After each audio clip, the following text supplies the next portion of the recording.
오늘 말씀은 요한복음 9장 1절부터 7절까지입니다. 요한복음 9장 1절부터 7절까지입니다. 한 절 한 절 교독하고 마지막 절은 함께 읽겠습니다. 예수께서 길을 가실 때에 날 때부터 맹인된 사람을 보신지라.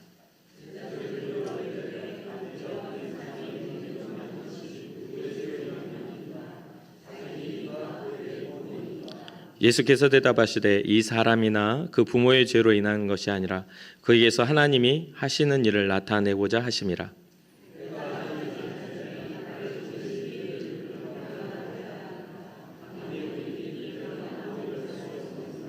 내가 세상에 있는 동안에는 세상의 빛이로라.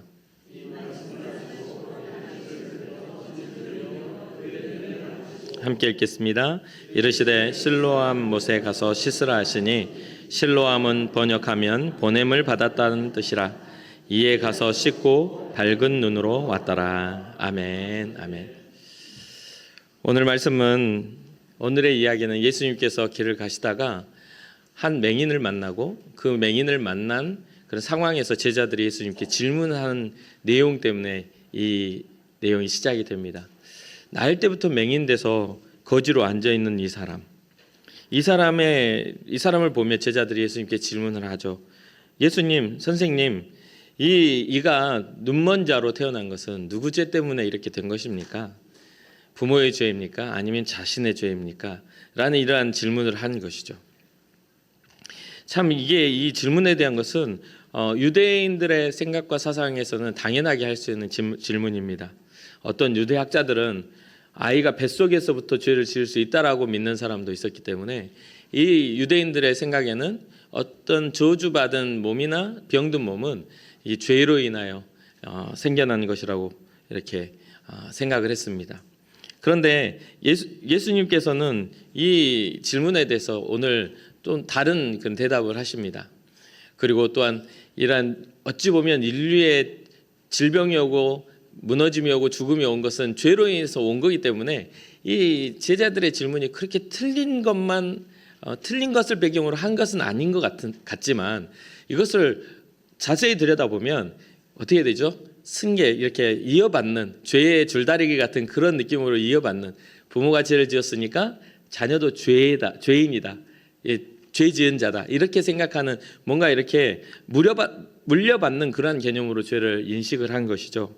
그런데 여러분도 저도 잘 알다시피 사실은 이게 굉장히 단순하게 이 문제는 해답이 나와 있습니다. 이 성경에 쓰여질 때부터 이미 해답은 제시되었죠. 누구를 통해서? 가인과 아벨을 통해서. 여기서 보면 둘 다 어떤 부분들에 있어서 죄인으로서 하나님 앞에 선 게 아니에요. 죄로 인한 인류의 시작일 뿐이지 그들이 죄인이라고 성경은 기록하지 않습니다.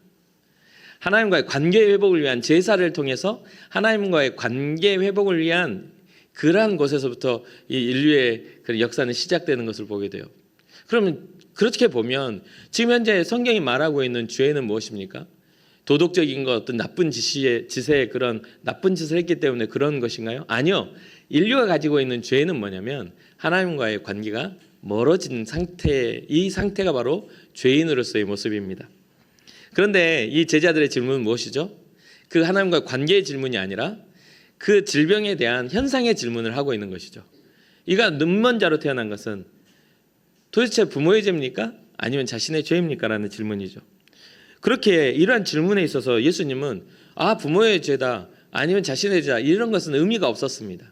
왜냐하면 모든 창조주이신 예수님이 그 만나지는 순간, 하나님과의 관계가 회복되는 순간 이러한 모든 것들은 다 해결될 부분이기 때문이죠. 제자들의 의문점은 1차원적인 평면적인 그러한 현상에 대한 것이라면 예수님의 대답은 굉장히 하나님의 뜻에 합당한 대답을 해주시는 걸 보게 됩니다. 3절이죠. 예수께서 대답하시되 이 사람이나 그 부모의 죄로 인한 것이 아니라 그에게서 하나님이 하신 일을 나타내고자 하심이라. 하나님이 하신 일을 나타내고자 하심이라. 그러니까 맹인으로 태어나는 그러한 부분들은요, 사실은 인류가 하나님과의 관계가 멀어지게 되면서 인류의 역사에 그런 죽음이라는 어떤 질병이, 가장 큰 병이 찾아오죠. 그것은 하나님과의 관계, 생명 대신 예수 그리스도, 생명 대신 하나님, 생명의 근원 대신 하나님을 잃어버렸기 때문에 더 이상 사람에게는 영원성을 가지지 못하고 뭐가 됐어요? 육체가 되었기 때문에 그것은 당연하게 시간의 흐름에 따라 이렇게 진행되어지는 것이죠. 여러분도 알다시피 우리가 성경에 보면 이삭이 나중에 나이 들어 어떻게 되죠? 눈이 멀게 되죠. 그래서 축복 기도를 할 때에도 에서와 야곱을 헷갈립니다. 그렇죠? 그러면 성경에 이삭이 눈이 멀게 된 것을 이삭이 죄를 지어서 눈이 멀었다라고 그렇게 증언합니까? 우리는 생각하기를 태어날 때부터 그렇게 되는 것들에 대한 이유를 찾으려고 들고 또 나이가 들어서 이런 것들은 당연한 것이라고 이해하려고 듭니다. 그런데 사실은 이것은 별로 인생에 가지고 있는 당연한 삶의 어떤 그런 우리가 짊어지고 살아야 할 하나님과 관계가 멀어지고 짊어지고 살아야 할 인류가 가진 저주입니다. 저주는 깔려 있는 거예요. 그 안에서 누군가는 믿음의 선택을 하고 그 안에서 누군가는 죄의 선택을 합니다. 가인과 아벨처럼 말이죠. 그렇기 때문에 이 제자들의 인식은 뭐죠? 자신들은 건강하게 태어났으니 죄가 없는 자와 같은 인식을 하고 있고 맹인은 죄인으로서 취급을 하고 있는 것이잖아요. 그렇잖아요. 저는 무슨 죄 때문에 맹인이 되었는가라는 것이죠.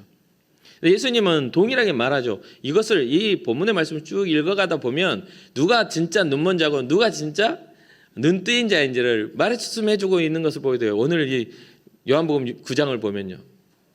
예수님은 하나님이 하시는 일을 나타내기 위하여 이는 맹인인 것이다라고 말을 해요. 인간이 이성적으로 받아들였을 때는 굉장히 불합리하고 굉장히 그러면 그 사람의 인생은 그럼 누가 책임지는 겁니까라고 권리를 주장할 수가 있어요. 그러나 우리는 잘 생각해 보아야만 합니다. 이것은 뭐냐면 우리의 인류의 역사 모두가 하나님과 관계가 깨어짐으로 말미암아 우리는 저주 아래에 있는 존재들이라는 거예요. 멸망받고 심판받고 하나님 앞에서 버림받을 수밖에 없는 존재들인데 그 중에 하나님 부르셔서 구원받은 백성들이 나오는 겁니다. 모두가 다 의로워서 하나님이 다 사랑해줘야 되는 존재들이 아니라 모두가 마귀의 자녀들이어서 하나님 앞에 멸망받아야 될 자녀들이 하나님의 긍휼하심을 통해 구원함을 입었다라는 그 전제 조건이 우리에게 있어야 된다는 것이죠. 가끔 우리는 착각해요. 우리는 사랑받아야 된다는 당연한 착각을 합니다. 우리는 하나님은 사랑이신데 우리를 이해해 주셔야지. 하나님은 사랑이신데 나를 구원해 주셔야지. 이렇게 당연한 권리를 주장하는 것처럼 보여요. 그런데 성경은 분명하게 말하죠. 후회하고 회개하지 않으면 구원은 우리에게 이루어지지 않는다라고. 하나님과의 관계가 회복되지 않으면 구원은 우리의 문제가 아니라고. 너희는 심판 앞에 설 수밖에 없다라고. 왜요? 주권은 누구에게 있어요? 선택은 우리에게 있는 게 아니라 하나님께 있기 때문에 그래요. 우리를 구원하실 선택은 주님의 권한이라는 것이죠. 오늘 본문도 마찬가지입니다. 이 제자들은 사람의 현상을 자신들의 상식과 자신들의 생각으로 규명 지어주길 바랬어요. 답을 원했어요. 누구의 죄입니까? 라는 그 답은 그들의 상식 속에서 누구의 죄다라는 말을 듣고 싶었던 그러한 질문이겠죠. 그러나 예수님은 거기에 대한 말씀을 하지 않습니다.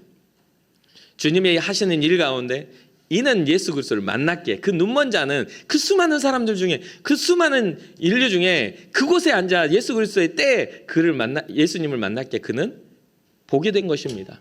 보게 된 것뿐만 아니라 다른 이들이 깨닫지 못한 지혜를 얻게 되죠. 사랑하는 성도 여러분, 이게 보면 이 말씀 오늘 본문을 보면 예수님이 이 눈먼 자를 고치셔요. 그런데 또 어떻게 고치십니까? 땅에다 침을 뱉어서 진흙을 만들어서 눈에 붙여요. 굳이? 모든 말씀으로도 옷자락만 만져도 낫는데 굳이 왜 그러셨을까요? 이 내용을 쭉 한번 훑어보면 그래야만 했던 이유가 있어요. 왜냐하면 눈먼 자와 눈뜬 자들의 어떤 경계가 이들은 잘못되었었기 때문에 그걸 가르치기 위한 겁니다. 이날이 어느 날이에요? 안식일입니다.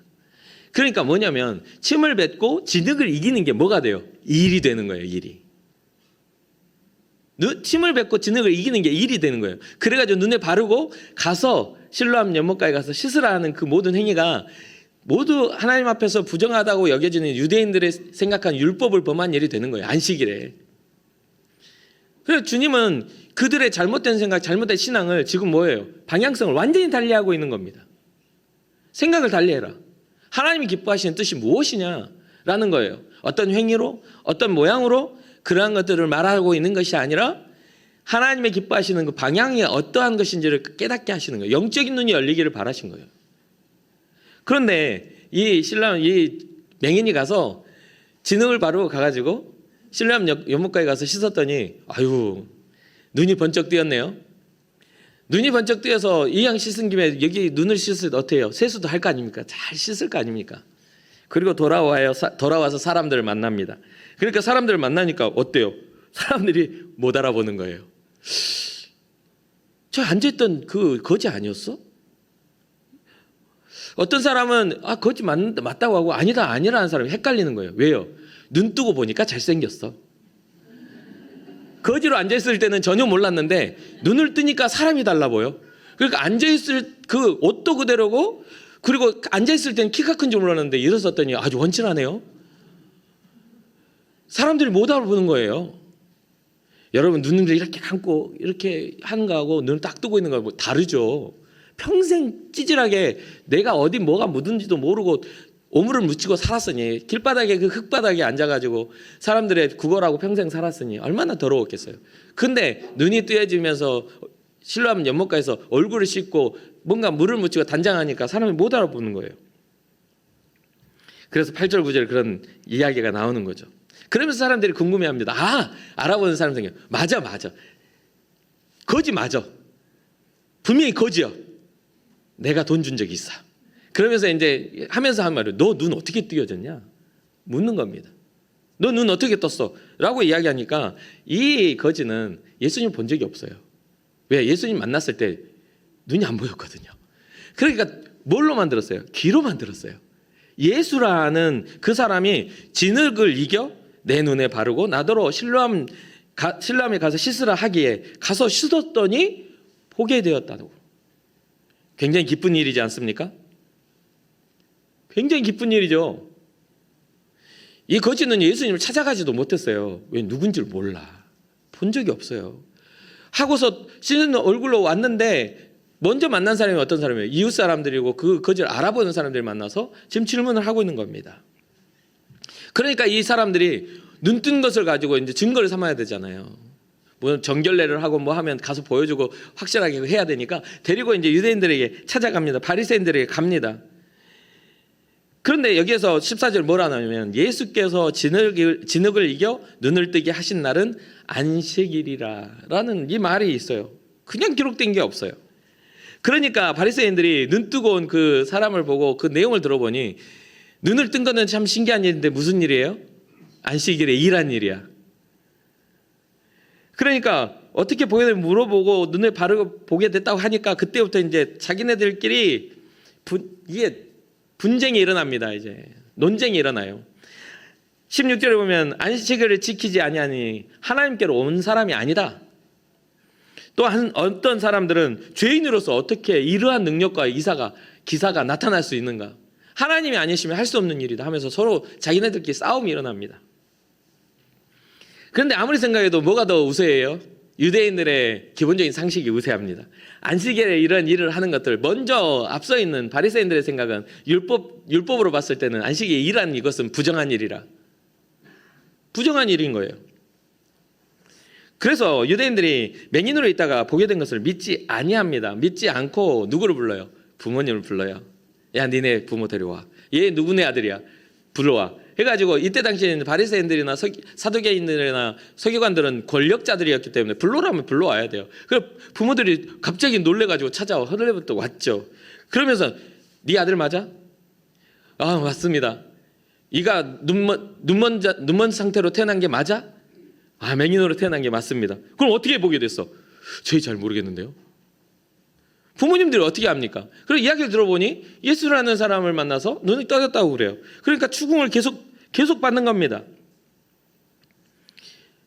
사람이 계속해서 눈먼 사람을 추궁하니까 이 부모들이 어떻게 돼요? 이제는 얘가 다 커가지고 이제 장성했으니까 우리한테 물어보지 마시고 아들에게 물어보십시오.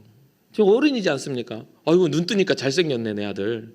물어보세요라고 합니다. 뭐예요? 피하는 거죠. 왜 이런 일들이 일어납니까? 이 본문에 보면 이러한 예수를 믿고자 한 사람들을 어떻게 하겠다? 출교하겠다라는 유대인들의 결의가 있었기 때문에 그게 두려우니까, 무서우니까 자기 아들의 일을 어떻게 떠넘기게 되는 것이죠. 우리가 잘 알죠. 우리는요, 어떤 생각을 가지고 삽니까? 잘 되면 내 탓, 안 되면 남 탓이죠. 이게 사람의 생각이 그렇게 다 비슷합니다. 뭔가 자기 잘못이나 자기 이득은, 자기 잘못은 감추려고 들고 자기 이득은 드러내려고 하죠. 마찬가지예요. 부모들도 너무 무서웠어요. 그래서 자기 아들을 배척하고 맙니다. 그에게 물어보십시오.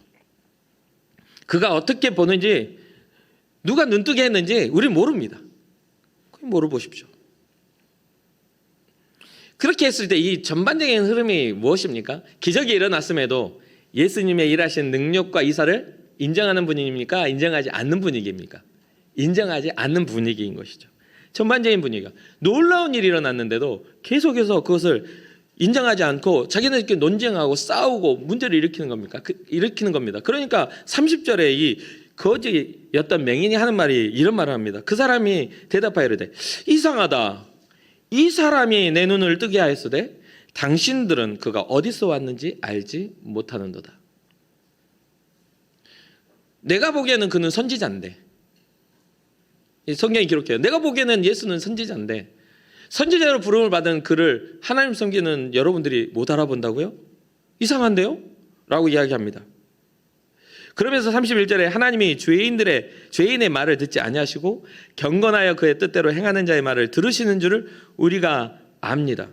창세 이후로 맹인이 눈을 떴다는 이야기는 들어본 적이 없는데, 왜 자신이 처음 경험해 보는 일이고 주변 사람도 놀라운 일이니까 눈이 번쩍, 태어날 때부터 안 보였던 사람이 수술한 것도 아니고 뭣도 아닌데 지능만 발랐을 뿐인데 그냥 눈이 번쩍 뜨였단 말이죠. 하나님으로부터 오지 않는 일이라면 이런 일이 일어날 수 없을 텐데, 유대인의 사고 구조 안에는 이러한 것은 하나님으로부터 밖에는 오지 않는 일인데 당신들은 왜 못 알아봅니까? 왜 그걸 이해하지 못합니까? 그러니까 34절에 이 사람들이 화를 냅니다. 네가 죄인으로 태어나가지고 우리를 가르치려 들어? 지금 어떤 생각이 흘러가고 있어요? 제자들이 물어본 질문과 똑같은 대답을 하고 있는 거죠. 저건 누구의 죄로 인하여 태어날 때부터 맹인이 되었습니까? 그 말과 똑같은 말을 합니다. 34절에 내가 온전히 죄 가운데서 나서 우리를 가르치느냐 하고 쫓아내버려요. 이게 지금 가지고 있는 유대인들, 일반은 오늘날 우리가 살아가는 신앙자들이 잘못 오류하고 잘못 이해하면 나타내는 그러한 신앙적 오류이기도 합니다. 하나님의 뜻을 알지 못하고 하나님의 뜻이 무엇인지 분별하지 못하면 이런 현상이 일어나요. 바리새인과 같은 그런 대답을 하게 되고 제자들과 같은 질문을 하게 된다는 것이죠. 전혀 제자들은 1차원적인 질문을 하고 있고 삶의 현상에 대한 질문을 하고 있고, 그런데 사실 알지 않습니까? 사랑하는 성도 여러분, 여러분들의 인생이, 저의 인생이 우리가 그리스도인인데 꽃길만 걷습니까? 여러분들은 직장에 가서 힘들게 일하면 피곤하지도 않습니까? 뭔가 갑자기 뒤에서 들이받는 차가 아프지도 않습니까? 스펀지가 이렇게 됩니까? 절대 그렇지 않습니다. 떨어지는 비행기에서 떨어져 죽어요. 다 기독교인들은 뭐든 죽습니다. 그러다가 어쩌다가 진짜 하나님이 자기의 영광을 위하여 어쩌다가 이 맹인처럼 비행기가 추락했는데 혼자 살아남아가지고 막 간증하는 분들도 있어요. 주님이 나를 사랑하시고 살려주셨다. 그분 특별한 거예요. 그분은 이 맹인과 같은 분이에요. 근데 대부분의 사람들은요 다 죽습니다. 비행기가 추락하면요 죽어요. 근데 우리는 어떻게 기도하죠? 안 죽게 기도해요. 절대 죽으면 안 돼. 실패도 절대 하면 절대 큰일 나. 그러면 안 되죠. 하나님은 하나님과 관계가 멀어진 후에 우리에게는요 동일하게 뭐가 찾아오게 됐냐면 죽음이 찾아오게 만들어 놓으셨습니다. 아까 말씀드렸다시피 이삭이 죄를 짓지 않았어도 눈이 멀어져 가는 것처럼 육신은 연약해져 갈 수밖에 없어요. 그러나 우리 믿음의 사람들 다른 점은 무엇입니까? 우리의 육체는 쇠약해져 가나 우리의 영은 더욱더 주님께 가까워져 가는 것. 이게 우리가 가진 소망이잖아요. 그러니까 제자들의 질문과 예수님의 답은 완전 다른 곳을 향해 가고 있는 거예요. 내가 빛이야. 하나님의 일을 하시기 위하여 나를 이곳에 보내셨고 저를 만나게 하셨다. 그리고 무엇을 나타내요? 주님의 구원이 하나님의 주권 아래에 있음을 예수님은 지금 말씀해 주시는 거예요. 사람들의 오해가 자신들의 열심과 노력, 지켜지는 행위에 있지 않고 전적으로 하나님의 은혜로 인하여 이 땅에 예수 그리스도 오셔서 우리의 구원자가 되셨다는 것을, 자신이 오셨음을 이야기해 주는 겁니다. 그러면서 하신 말씀이, 내가 이곳에 있는 동안은 여기는 낮이야. 어둠이 아니야. 조만간 어둠이 찾아올 텐데, 조만간 예수 그리스도가 십자가에 달려 죽으시는 일들이 찾아올 텐데, 그때는 어두워져서 아무도 알지 못해. 모두가 떠나가고 외롭게 십자가에 달렸던 예수 그리스도의 모습들을 통해서, 그리고 다시 부활하셔서 우리에게 다시 빛이 되어주신 그분, 눈을 뜬 그에게 예수님이 이제 35절을 보면, 예수께서 그들이 그 사람을 쫓아냈다 하는 이 말을 들으셨더니 그를 만납니다. 35절에 만나요. 그러면서 말씀하시면서, 내가 인자를 믿느냐? 라고 하니까 이 거지가 예수님 본 적 있어요, 없어요? 대답을 어떻게 해요? 주여, 그가 누구시오니까 내가 믿고자 합니다. 라고 해요. 예수님 말씀하시는데도 그분이 예수님인 줄을 몰라요. 그가 누굽니까? 내게 가르쳐 주십시오. 그분이 누굽니까? 내가 그를 믿고자 합니다. 라고 이야기해요. 그러니까 예수님께서, 네가 그를 보았거니와 지금 너와 말하는 그 바로 나야. 라고 이야기를 합니다.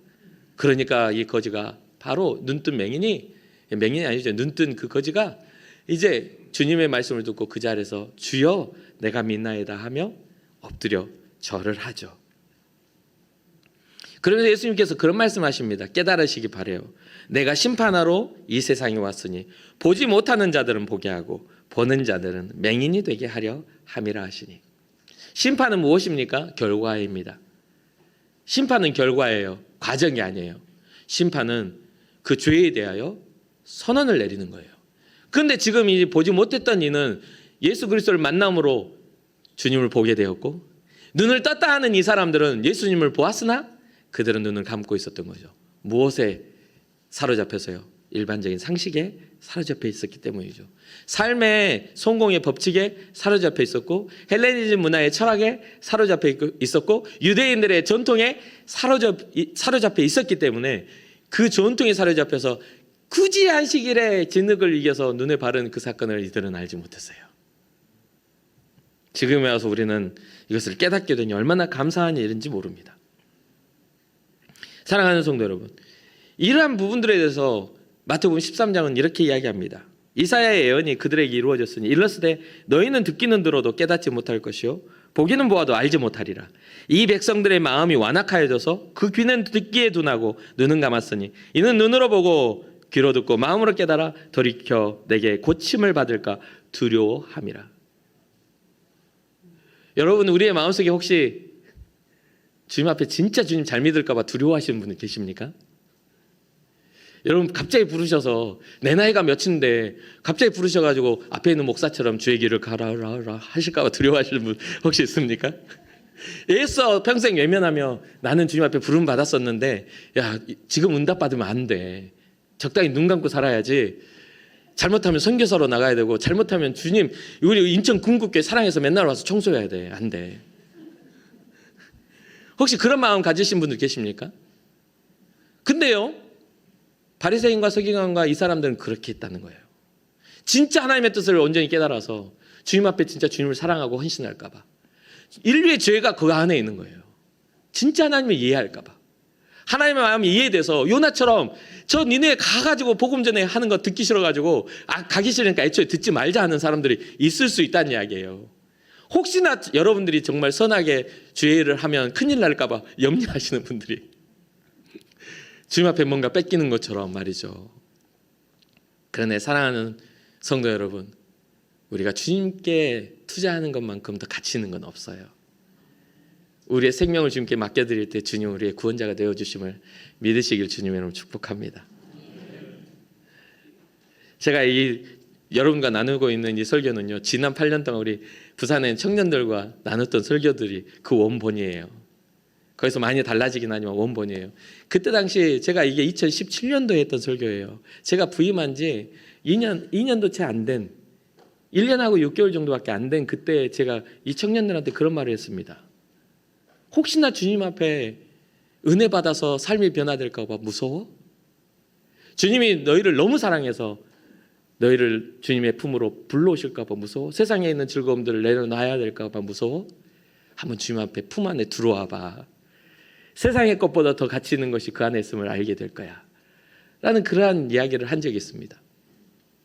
그리고 시간이 지나면서 그 청년들이 코로나가 터지고 여러 가지 어려운 일이 생겼을 때 선교사님들의 문제가 생기고 우리가 갔던 선교지에 사람들이 굶어 죽어가고 실제로 진짜 굶어 죽는 거예요.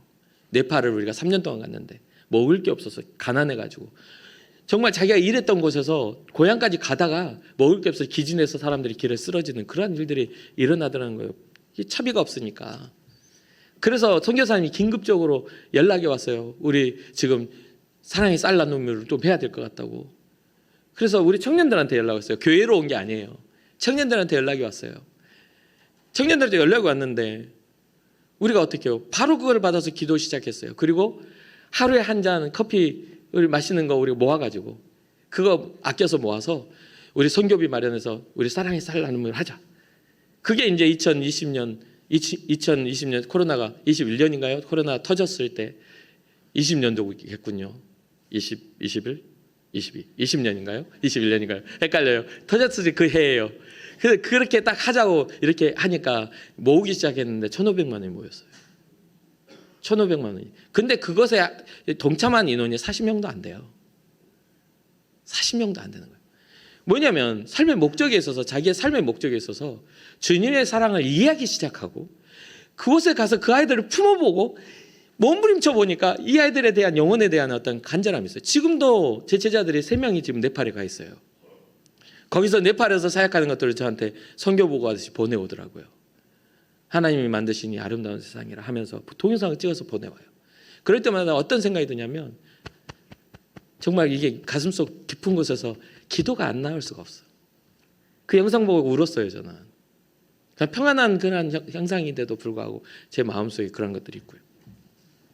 사랑하는 성도 여러분, 우리의 귀가 닫혀 있는지 우리의 눈이 멀어 있는지 눈 뜨고 있다고 보고 있다고 해가지고 우리가 보는 자가 되는 게 아니죠. 우리 주님은 37절에 이렇게 말해요. 39절에 내가 심판하러 세상에 왔으니 보지 못하는 자들은 보게 하고 보는 자들은 맹인이 되게 하려 함이라. 우리는 보는 사람들입니다. 맹인이 아니에요. 우리는 예수님의 사랑을 깨달은 사람들입니다. 우리는 그분의 그 놀라운 은혜들을 이해하는 사람들입니다.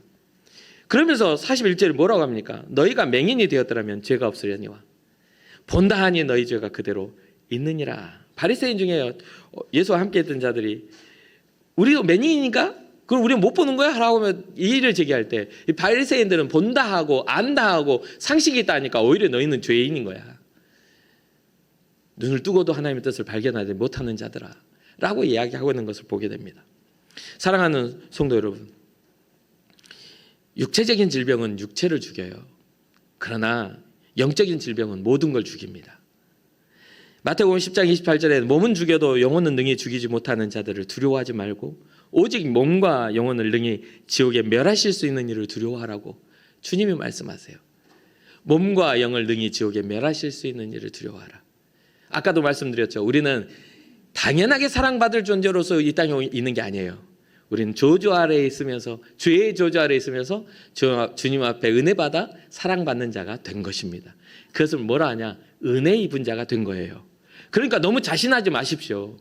여러분들의 삶이 잘 되고 있고 평안한 것을 너무 자신하지 마세요. 오늘 하루가 기도거리가 없는 것들을 너무 즐거워하지 마세요. 그것은 우리가 영적으로 둔감하기 때문에 그런 일들이 일어나는 겁니다. 지금도 많은 곳에서 많은 상황 속에서 사람들은 절망하고 죽어가고 있어요. 우리의 안위만 바라보는 바리새인과 서기관과 사두개인처럼 돼서는 안 돼요. 주님이 우리를 무엇을 보게 하셨는지를 깨달아 아는 은혜가 있기를 주님의 이름으로 축복합니다. 마지막으로 사랑하는 성도 여러분, 예수님 앞에서 맹인이었다가 나았으나 가족과 이웃과 민족에게 버림받은 그가 누구를 얻었습니까? 예수님을 얻었어요. 모두에게는 버림받았으나 주님을 얻었어요. 그리고 그 앞에 엎드려 경배하며 주님을 사랑하게 되는 그런 존재가 되었음을 알게 됩니다. 눈이 보인다고 다 보이는 것 아니죠. 귀가 들린다고 다 듣는 것도 아닙니다. 누군가는 깨달았다고, 인생의 진리를 깨달았다고 생각하지만 정말 하나님 보시기에 지혜롭게 결정하는 일도 아닐 때도 있어요. 그 기준점이 어디냐? 우리의 질문과 물음점이 어디냐? 여러분들 문제 앞에 섰을 때 절대로 그 현상에 여러분들의 기도의 제목에 전부를 걸지 마세요. 왜 이런 일이 나에게 일어났는지를 그 이면에 그 고난, 그 이면에 주님이 우리에게 말씀하시고자 하는 것이 무엇인지를 꼭 물어보시기를 주님의 이름으로 축복합니다. 하나님, 저에게 고난이 닥쳐왔는데, 말할 수 없는 큰 벽이 내 앞을 가로막았는데, 정말 의도치 않은 그러한 관계와 장벽들이 내 삶을 괴롭게 하는데 하나님의 뜻은 어디에 있습니까? 하나님은 내게 정말 눈 떴지만 눈먼 자와 같고 귀는 열렸지만 듣지 못하는 자와 같은 나에게 하나님은 어떤 일을 내게 행하시고자 하십니까? 라고 하는 그러한 질문이 여러분과 저에게 있기를 주님의 이름으로 축복합니다. 그래서 주님이 우리에게 다시 오실 때 심판의 주가 아니라 영광의 주, 구주의 주, 하나님이 예수 그리스도를 통해서 하시고자 하셨던 하나님이 하시는 일이 나를 통해 이루어지는 그런 은혜가 있게 하여 주시옵소서. 그런 은혜의 소망이 있기를 주님의 이름으로 축복합니다.